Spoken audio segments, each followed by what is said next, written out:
Hello, writers. RJ Thesman here with more tips for your writing life. Several weeks ago, I watched a documentary about Margaret Atwood, the incredible author, best-selling author of The Handmaid's Tale and other books. And I was really struck by one of the things that she said. She said, being a writer demands a certain aspect of selfishness. Selfishness. We're not taught how to be selfish. We're taught to share, to give to others, and of course that's important. But there is an aspect of being a writer that demands a little bit of selfishness. One way we have to be selfish is to realize that our craft is so important. We need to take time to improve it, to work on it, to actually sit down and do the work. So we need to be selfish with our time. We also need to be selfish with our space. I think it's really important, the environment that we write in. So for some of us, that means turning an extra bedroom into an office, which is what I did here. For some of us, it means turning the kitchen table into a makeshift office.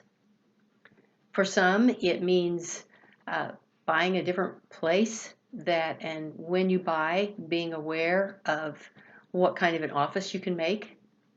It might even be putting up a screen in the living room so that you can develop some kind of a writing space behind that screen and give yourself some privacy. It may be enlisting the help of your family to paint or move furniture or make different kinds of concessions so that you can be selfish enough to have your space.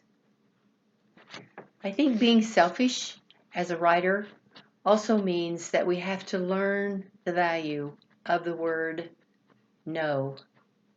For years, I've taught the importance of setting boundaries, and no is a valid word. And so that means we're going to have to set some boundaries around our lives. We cannot be involved in every organization, in every even good thing that we want to do. Not if we're going to devote time to writing. We have to say no. And even when people beg us or they should us into trying to do something, it's important to learn to be selfish enough to say no. Within that selfishness, though, we can develop a time, a place, a space to craft our words, to make that novel happen, to work on that memoir that's been burning inside of us. And by being a little bit selfish, we can then give those words and that manuscript that we have done out to the world. So eventually our selfishness actually results in sharing with others. So I challenge you to honor your creativity, to honor the craft that you have, to learn how to be a selfish writer. And if it helps you to have more of a plan for writing, check out my book, Finding Your Writing Plan. It's available on Amazon.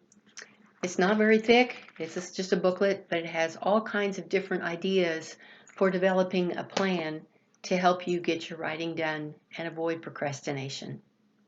Above all, writers, keep writing because your words do matter.